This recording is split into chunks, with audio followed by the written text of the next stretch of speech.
You're listening to Don't IEP Alone with Special Education Advocate Lisa Leitner. For more information about Lisa, the IEP Toolkit, and more ways we can help you in your process, go to adayinourshoes.com. Now back to the show with your host, Lisa. And welcome back to another episode of Don't IEP Alone. I'm Lisa Leitner, Special Education Advocate. We are in the throes of what is known as IEP busy season. February, March, and April are very busy months for parents and teachers alike, because it's when most IEPs get renewed. So I'm having a lot of really great educational experts on the podcast. And with me today to talk about dyslexia is Russell Van Brocklen. So let me turn the microphone over to him and let him introduce himself. Welcome, Russell. Thank you for being here today. Hi, thanks for having me. A little bit about my background is I went through this hell. I recall when I was in second grade, I was told I was going into special education, and I forced my way out for history when I was going into eighth grade. I have a school board member that lived across the street, and they literally forced me out for history. I was told I was going to flunk. I ended up getting the history reward for the best history student in my grade. And then I forced my way out for everything for high school. Did well. I was an honor student for my first year in high school. My fourth quarter, I was actually fourth in my class with a 95 average. And then things just got progressively more difficult because of the reading and writing issues that I had. I was told by my AP history professor, Dr. Monahan, not to go to college because my writing skill was actually at the first grade level. I just found ways to boost it up short term. And he was right. And then what I found is what a lot of other professors, successful dyslexic professors, found is we excelled in graduate school. So when it came time for me to do essentially my dissertation, it was with Dr. Collins, who wrote a book called Strategies for Struggling Writers. I took his work and I came up with a process to increase dyslexic high school students who are highly motivated, highly intelligent going out of college. They went from middle school writing skills to the average range of entering graduate students as measured by the Graduate Record Exam Analytical Writing Assessment. And that took me less than 2 weeks to get his approval instead of the 5 or 6 years that was expected. And we put that into a public school funded by the New York State government. And it ended up, we took over a multi-year study, all the students went from the 0th percentile to the 30th or the 6th percentile to the 70th. They all graduated. They all went on to college. They all graduated from college with no accommodations. And their grade point average was, as predicted, 2.5 to 3.6. And that cost the state, remember this is a little over 20 years ago, less than $900 a student. Wow. That's amazing. Yeah. And it took the teacher really only about less than 3 hours to learn the process. Oh, wow. Yeah.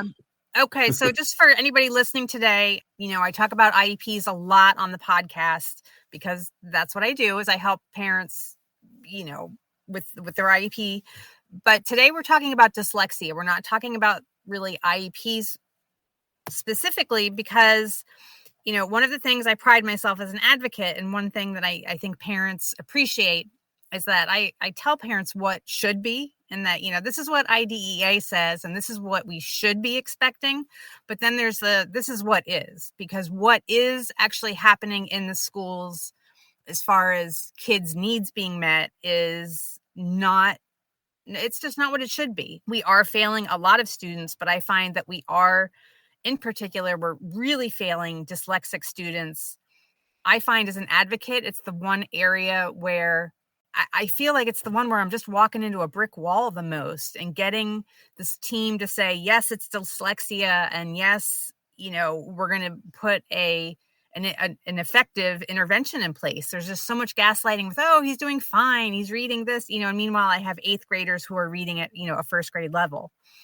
So I also often advocate for what I call the path of least resistance. And that is sometimes you have to seek services on your own. And that's not to say I'm approving of letting the school off the hook for their responsibilities. but not every parent has it in them to fight every fight all day, every day. And it's just very difficult, and the statistics don't lie that, half of our prison population is functionally illiterate, and that we have this really, really high comorbidity rate between suicide and dyslexia, and on and on and on. So we are failing these students.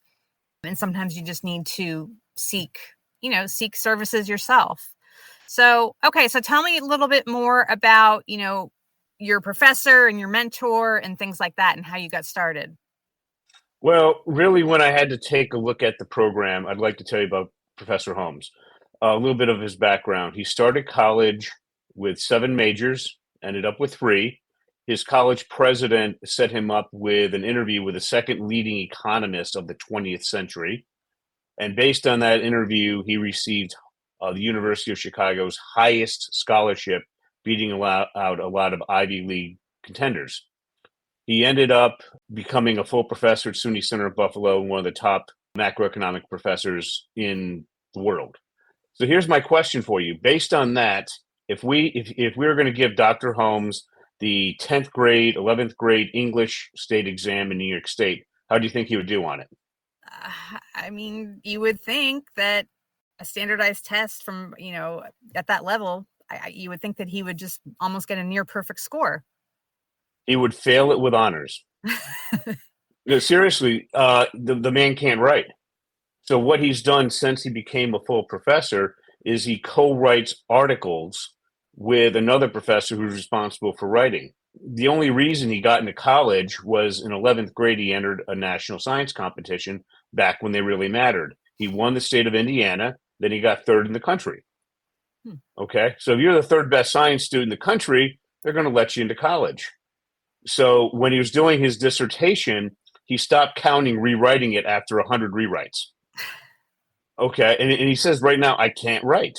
So that's why when we did our original program, to give you an example, when we did our original program, we focused so much on just solving it. So the idea was if students had the writing skills of an entering graduate student, of a college graduate, then they could do okay in college. Interesting. So, okay, so moving on then to Adam's story. Could you describe the initial challenges he faced, especially with that same, Regents exam, and what this indicates about standardized testing methods for dyslexic students? Well, what we've learned from Adam was really groundbreaking. He was our second student. He was referred to me from his high school. He failed the New York State Regents exam with a 47 and a 52. He was a 19-year-old high school senior, but his teacher said he was absolutely brilliant. He was a genius. No idea what to do. So we gave him the pretest on the GRE, and the evaluator we had was a State University of New York distinguished professor, Dr. Holichka, as a requirement by the state education department. And she looked at his pretest, and she was so angry at his mechanics of writing that she said he should be banned from college. Professors shouldn't have to deal with this. And I've never seen her ever, just absolutely fire coming out of her nose, angry and upset over what the school produced. Well, a couple of months later, we gave her the post-test. Adam scored in the 70th percentile on the GRE writing assessment. His writing skills, his analytical skills were in the 70th to 80th percentile, depending on which year you measure it. His spelling and grammar were clean at the graduate level. But what we found that was interesting was the mechanics of his writing were only at the 9th grade level. So they only increased about 2 grade levels. So then what we focused on was how do we come up with a mechanics writing process that starts off with young students who can't even write, they're writing a bunch of randomly placed misspelled words, to then do a basic 5th or 6th grade level essay, and then a basic mid-high school level essay. And the nice thing is when I teach the first essay, C-spot run through a basic essay, I can now train teachers to do that in less than 2 hours. Oh, wow. Yes. So you're talking, a bit about the GRE and Adam's pretest for the GRE, which, if you're listening, that's graduate record exam. But what do you, from working with him, what do you think that tells us about college and like how well prepared they are for dyslexic students? Well, basically, what I learned from Professor Holmes was we had to do something extraordinary. Or, quite frankly, is what I found that they don't want us. All right. So, we had to do something so out of the box extraordinary. So, when we work with a graduate records exam and we just jump the students right up to average, when we work with them privately, we're at the average or above average level. What we found is then when they go on to college, is they're fine. These kids generally don't get any other accommodations and they're able to function, just fine with grades between a 2.5 to 3.6. But what we learned from Adam was the mechanics of his writing didn't improve much. It was only 2 grade levels. So that's why we go back and we focus more. If you look at Overcoming Dyslexia, second edition, page 78, figure 23, the front part of our brain is about 3 times overactive and deals with word analysis and articulation. So that's what we focus on with the first 2 courses. So that by the time we start our advanced course now, they can already write at the 10th, 11th grade level. And then it makes transitioning into the advanced course much easier, where essentially what we're doing is we're just hyper accelerating dyslexic students' advanced analytical skills so that they have the writing skills of a college graduate. So when they start college, things are generally just fine. Oh, wow. Okay, so after going through your original programs, Adam showed remarkable improvements, but can you explain the key components of your programs and how they specifically address the needs of dyslexic students? Well, if you look at Overcoming Dyslexia, page 78, figure 23, this was everything. The front part of our brain is massively overactive. The back part of our brain has almost no neural activity. With a general ed students, the exact opposite. So what we found is focusing initially on word analysis, followed by articulation, okay? And then we combined Dr. Collins's 3 default writing strategies. He wrote a book called Strategies for Struggling Writers of Copying, Visualization, and Narrative. That helps out a lot. What I've added to it is when we start off working with dyslexic students, we add a few things. Number one, we focus on their speciality, their area of extreme interest and ability, and then we teach them not from the general to the specific, because we get confused. Our primary issue is lack of organization, but from specific to the general. And then we jump into word analysis followed by articulation, and with that, we're now focusing on our strengths. After the first 2 I'm sorry, go ahead. No, I just said interesting. So after the first 2 programs, then when we jump into the GRE, that course is only for students that have committed to going to a top college or university. We hit them with everything. The GRE gives them every topic you can imagine, very highly analytical. And by the time they finish with that, what we had one of our students say, their first assignment in college was exactly what we practiced, and they're through it in no time. They would literally see the essay in their head and then just start typing it out. Wow. So what we wanted to do is to leave the students. So the first 2 courses, it'll allow you to go to a community college. It's very easy. As I said, I could teach a trained teacher in one day to do both courses. Parents take a little bit more time. We work with them on a weekly basis. But then that pretty much solves their writing problems for passing their state writing exam or English exam in high school. But it also brings their reading skills up to equivalent level, and it autocorrects. That was the one major thing we found is when we started our original program, the spelling and grammar of the students were horrendous, but then it was clean at the graduate level. Dr. Halichka, she noticed this with all of them, clean at the graduate level. And when we talked to the teacher teaching this for 2 years, she found that we asked her, how much time did you spend on spelling and grammar? She said almost no time. It autocorrected. So if you would like, I could actually show you how to help autocorrect the spelling and grammar for students who are writing a bunch of randomly placed misspelled words and to turn it into a basic 3-word sentence. Would you like me to do that? Sure. Okay, so have you ever had a student who was writing essentially a bunch of randomly placed misspelled words? Yes. Okay, just make up a name for the student. Jacob. That's the one I picked for all my random students. Yes. Okay. What does Jacob love to do? What's Jacob's speciality? Sports. Okay. What sport in particular? Football. Football. Okay. So what we're going to do is we're going to have Jacob on a real laptop, not an iPad, not an iPhone. He's going to type out hero plus sign. What are we talking about? Okay. Then we're going to place hero with Jacob. Jacob plus sign. What are we talking about? Jacob plus sign football. Now I'm going to ask you a very specific question. And when I do this at major dyslexia conferences, almost none of the special ed teachers follow it precisely. So I need you to follow my instructions exactly. Does Jacob like or dislike football? He likes it. Okay, replace the plus sign with that word. What's the sentence? Jacob likes football. Right, but that's not what I asked you. I asked, does Jason like or dislike football? You auto-corrected by adding the S. Jacob doesn't know how to add the S. So he would have said like. So we would have Jacob like football. So now this can get into a very technical discussion about how do we get students to add the S. My effective competition is the Orton-Gillingham approach. All right? It's very complicated to teach students how to add the S with Orton-Gillingham, but it works. We need something much simpler. So this took me 8 years to come up with.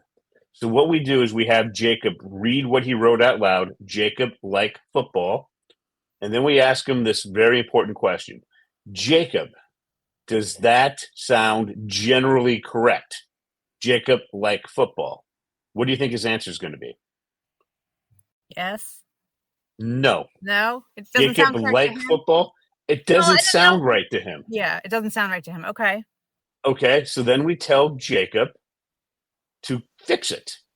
Jacob likes football because that sounds generally correct. So by doing that, we extend that process to doing paragraphs, and that takes a mess and turns it into something where the spelling and grammar, the spelling's clean, because here's the key with the spelling. We tell the student not to put a period down until they ask any question they want. Once they put the period down, if there's a spelling mistake or a major grammatical mistake, then they got to retype the whole thing. So what do? They just drop periods. They got to retype it. Pretty soon they get annoyed with themselves, and they just, I'm not going to make this mistake. And I say the least offensive word I found over the years is you made a silly mistake or silly error. So they hyper concentrate, and sometimes you will literally see the sweat pouring off their forehead. All right, I'm not going to make that mistake. And they have to keep redoing it, but eventually they get it right. And we do 10 likes and 10 dislikes. And eventually we get to after about 100 sentences, they're writing, Jason loathes cleaning his room because it's dirty, it smells, and he'd rather be with his friends. Now, that may not seem like much, but in 100 sentences, sometimes we just have them repeated, it's 200 sentences. They are now gone from writing a bunch of randomly placed misspelled words to the mid-third level sentence writing ability. And that can normally happen within a week or 2 weeks, depending on how often you work with it. But even with the most severe cases, when the student just sits there and just really concentrates, I'm not going to make that mistake, that's where the magic happens. That's where things just start to autocorrect. It's that simple. That's great. It sounds very promising. So training parents to teach their dyslexic children, that's different, unique. How do you empower parents with what they need for this role? We'll be back after a quick break. We interrupt this podcast to bring you a truth bomb. The IEP process never gets easier. You get better. If you do not learn the IEP process and how to use it to your advantage, your child will get left behind. That's exactly why I created the Don't IEP Alone series of advocacy courses for parents. Join us and gain the knowledge, skills, and support you need to navigate the complex world of special education and IEPs. Visit adayinourshoes.org for more information.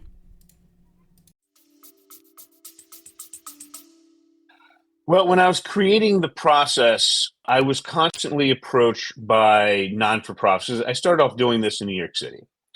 And what they found is they had a plethora of the most advanced public schools, private schools in the country. And these advanced students needed something interesting to do for their personal statement when they're applying to the Ivy League. Well, telling that they solved a kid's writing problem in middle school is a lot more impressive than doing what they typically did. So we had to make it simple enough to train high school advanced placement students. So when we started looking at how do we get this out there, as you found, the headaches for dealing with the IEP process can be a nightmare. It can take years. And what we simply found is it's just easier to do it yourself. So what we do is we meet with parents. Right now, we're setting up parents in groups of 10 per instructor. And they come in, we meet with them once a week. We show them the curriculum. It's very simple. As I said, I can teach to take students from C-Spot Run to the high school level. For trained teachers, I can do that in less than 6 hours. Oh, wow. With parents, yeah, it takes a bit longer. We generally recommend, it takes most parents about 6 months for a course, but that's taking their students from they can't write anything or wherever they are to a basic essay, or from a basic essay to a high school level. And what the teachers have told us, the gen ed teachers, is if your kid is in 5th grade or older, until they can write a basic essay, they don't know what to do. They're just, they can't do their job. So that's by far our most popular course. And the key difference of how do we get the students engaged is we deal with their speciality, their area of extreme interest and ability. And the most popular one that I've taught is this. This is Walt Disney's biography. And yes, I give this monster to 10-year-olds. Okay. And we focus on one section and then one chapter over and over again until they get it. So remember, it doesn't have to be Disney. I have students working on Secretariat, George Washington, Abraham Lincoln. A lot of boys are interested in World War II, so we work with the best books in that. But a lot of them are about that size. Or you could start off with Harry Potter and then just do it again with a more evolved book. And as they go through those, our idea is if you can write it, you can read it. And at the conclusion, if you can function at this level, all right, then you're pretty much ready for advanced colleges. Yeah. So you've developed courses that can improve dyslexic students' writing skills. Can you walk us through the progression of those courses? Well, the first one, we first of all ask, can your dyslexic student write basic sentences, like we discussed initially? If they can, we start off with what I like to call the half circle process. And wherever you are, we start off with this because one of the major issues is reading. And you know how difficult it is to train a dyslexic student reading. So this is how we combine reading and writing. So with the half circle process, it's a very simple thing. We first of all find out the hero. So let's say we're dealing with Harry Potter. A lot of students like to start off at that level. We say, okay, Sorcerer's Stone, what does Harry want to do? Give me 1 or 2 sentences. Or for more evolved students, we'll have them write a paragraph or 5 paragraphs, depending on where they're starting off. I even use this process with graduate students. They tend to write more than 5 paragraphs. So they write out 1 or 2 sentences, and then we ask for 2 things. What is the best action word? That's the word that'll bring the hero closer to their goal. And what's the best, most important word? We then decide which way they want to go. And then that is what we call our base universal theme. Now, here's how we develop a evolved and rich vocabulary. We have the student look up their word in Merriam-Webster's dictionary or Oxford English, and they pick their definition. Now, remember, we're in their speciality, so the motivation is generally much higher than parents could ever imagine. So we have them type out the word and the definition, and then we have them go to thesaurus.com and plug it in. And then what we tell them to do, most of the time, this word is going to be very broad. We want the word that's closest to what's in your head, and you could focus just on the dark orange words or every word, depending on the motivation of the student. We have them type out, if they look at the word, and like, do you really know what this word means? And the answer comes back generally no. So you look up the word, you look up the definition that you picked, and you type it out. And then you select how far you're going, you figure out the better word. That's your post-universal theme. And then we show them how to pick an optimum villain that prevents the hero from accomplishing their goal. So now that's a simple sentence. So now they have a much better understanding of what's going on. And then we show them how to connect a few words to make a simple sentence. So here's what I need parents to understand is how many times does a dyslexic student need to type out the word and the definition until they know it?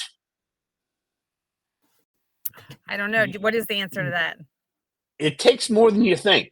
Yeah. And a lot of parents say, oh, my child will never do that. I hear that all the time. But then, like, for example, when I'm doing my most popular one, Disney, and a lot of the kids, I'll say, well, if you want to use visualization, we can focus on Marceline, Missouri, and you can go to Disney Magic Kingdom. Main Street USA is that version of Marceline. So maybe you have to go to Disney to fully understand the process. Well, things like that, the kids are very motivated.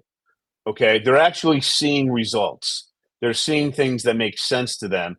So they go through, and honestly, it takes a couple of months. But at that point, with them constantly doing this, what I've had students where I would say, I call it thesaurusation. I'll say, okay, we have your base universal theme. And for the more advanced students, they will go through thesaurus 200-300 words in 5 or 10 minutes. They don't need to look anything up. They know the words. So if they start doing this in 5th, 6th grade, what I found by the time they get to high school and they have to study for their SATs or ACTs, the verbal section is basically a vocabulary test.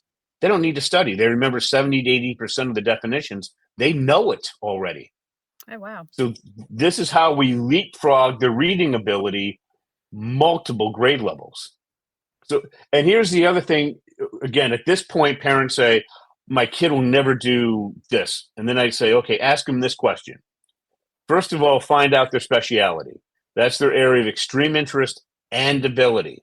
Not their favorite subject, but what they're really good at, what they would do if they had all the time in the world with no constraints. All right, once you find that out, ask them this question. Have you ever found in your speciality, your area of extreme interest and ability, that you have ideas flying around your head at light speed, key question, but with little to no organization? Again, in your speciality, have you found ideas flying around your head at light speed, but with little to no organization? They're almost certainly going to say yes. And this also works for attention deficit disorder and attention deficit hyperactivity disorder. Then you say, okay, what we're going to do is we're going to show you how to force your brain to organize itself by using writing as a measurable output. They're like, so I'm going to be able to organize my thoughts in a linear way, and we're going to do that by writing, and the writing is how we're going to measure how successful we are. They're like, that's me. You ask it the right way at the right time, and now you got it. Interesting. All right, so we're sitting here and we're almost at 4 years to the start of the pandemic. Mm-hmm. And of course, that taught us a lot about kids, right? Everybody was home, homeschooling their kids, whatever you want to call it. But what do you think, what do you see as far as dyslexic students, and what does your program do to kind of help those kids? Well, what got me about the pandemic is I kept track of the sisters and brothers of the students I work with. And most of the time, these are high-level advanced placement kids. You know what they learned during the pandemic? Nothing. Nothing. Our best and brightest students learned nothing. So what got me with the pandemic was I was contacted in early 2022 by the by the New Jersey Association of Learning Consultants. And they're essentially responsible to have their members are the ones that help diagnose the concern and also recommend programs. So they asked me to teach them, over 80 of their members in two-hour sessions, how to solve basic writing. So how to take students from C-spot run to a basic essay. And they said that was by far their biggest concern. And so I taught essentially the state of New Jersey how to do this in one day with two-hour sessions. And I was the only one doing the writing. So that's a place to start off with. If your child is writing, 5th, 6th grade level essays and they're doing okay, but they're not really cutting it at the high school level, then what I do with the second program is we base that off the craft of research. Just what that is. That's a book written by senior professors at the University of Chicago because their PhD students didn't know how to write. So we took the essence of that and boiled it down to a basic essay that comes out around the 10th, 11th grade level when you're finished. Mm-hmm. And once the student gets to that level, then you decide, do I really want to go to an evolved college? Do I want to put in the work and go outside of my specialty? And then we go into our original program. And yes, at that point, it's very easy for parents to teach it because the student's already writing adequately enough to pass high school. And all we're doing is really ramping up their analytical skills to an extremely high amount. Great. Okay, so tell us what's next? What's in the future for your program? What are your plans? What else are you going to develop? Basically, there's been an interest for working with graduate students. Like, how do I come up with my doctoral dissertation? How do we jump our reading skills to not only compete with gen ed students at top colleges, but to exceed that? We actually found a way to do both. So and also this is one of the more interesting ones that has come up. I'm sure you heard of artificial intelligence and the problem in schools. Right. So in our more advanced courses, we figured out a process. So when the student writes an essay, the teacher would learn something somewhat substantive. I call it a whiff of originality. So imagine writing on Martin Luther King's I Have a Dream speech and saying something original. So every time the teacher learns something. We found a way to combine that and to ethically incorporate artificial intelligence. How do we ethically include artificial intelligence? We explain the process to a certified teacher, and they determine if any AI is going to be used, how much, a lot. It's up to them. All right. But until a student can write at the 10th, 11th grade level, I don't think they should be going near artificial intelligence. But what I can tell you is, as somebody with dyslexia, I'm doing things now that could take, like, let me give you an example. One of my mentors is Dr. Guvinel Sintas. He used to run technology transfer for the State University of New York. He's an MBA, PhD, MD, and he wants to write a book on the historical train stations of Istanbul. So he gave me 400 or 500 words of notes, and in less than an hour, I turned that into a simple guidebook for 5,000 words. And the key thing was we came up with the word meaning instead of history. And I was able to do all that with artificial intelligence. Okay, it's really good at creating a first draft, but you have to go from there. But the thing about artificial intelligence is you have to know your subject matter absolutely cold. You need to know it completely. And dealing with artificial intelligence, being a prompt engineer, is very much like working with a dyslexic student. You have to tell it how to instruct things, how to teach it, and then it can produce these magical things. But dyslexics are going to be using this extensively, but I think we shouldn't start learning how to really use it until beginning halfway through high school. But then when we hit college, we do need to use it, but you have to get approval from your professors and teachers precisely about what you're going to use it, how you're going to use it. Otherwise, it's not ethical. Yeah. Yeah. Uncharted territory for sure. I know it's even something being discussed in the blog world because people are generating thousands of blog posts a day using, and how can someone who truly writes, how do you keep up? All right. Thank you. Let me answer that question for you. These blog posts are so generic. There's nothing special. So what really got me interested with your blog is you've won a major award. Right. Okay. And that's because you're saying something original. The only thing that I found with artificial intelligence, or how I'd recommend it for individuals like yourself, your subject matter, you can use it to get you a good first draft, but then you have to rewrite it because it doesn't know what you know. Yeah. That's the key thing. If you can't add things that are original, that are unique, it's just a fad. It's nothing. Yeah. But it's really good at getting you that first draft. That's all it's really good for. It does do that, but I've experimented with it a little bit, and honestly, it needs so much heavy editing that it's almost Yeah, and almost not worth that's it. where the practice with prompt engineering comes in. The only reason why I'm saying it for dyslexics is writing, even after everything we do, is still difficult for us. And if we can use it appropriately to help make that process easier, that's what it's there for. But it's not what everybody else, they think it's a panacea. It's not. It's a good first draft, but if you don't really know your subject matter, you're creating useless garbage. Yeah. Yep, for sure. Okay, I will put links in the show notes for anyone who's listening, but tell us where to find you. You can go to the link in the show notes, and there, if you're interested in one of our classes, we're giving you a 33% discount. But our general website is dyslexiaclasses.com. And I would just say, please contact us. We offer a free 90-minute strategy session where we discuss things with you and your dyslexic child, see what it's like. And what I just want people to understand is what we do works. The other process that works absolutely is an original Orton-Gillingham or Orton-Gow approach. These are what the top private schools use in the Northeast. If you want to use that, by all means, go ahead. If you want something more affordable that you can get done much quicker, that's what we do. I just want to make sure that your dyslexic child gets the educational support that they need so that they can be successful. I don't want them to go through what I went through. Yeah. It's really bad out there right now, and getting worse with so many. The little help that they were getting, now teachers are leaving, and it's even, it's much worse. So, all right. Well, thank you so much for being here today. Thanks for having me. Thanks.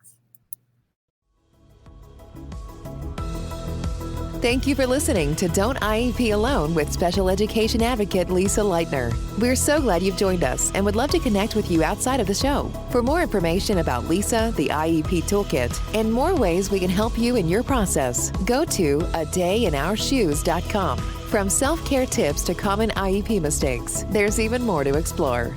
Don't forget to rate and review the podcast and subscribe to never miss an episode. Until next time, don't IEP alone. And you don't have to.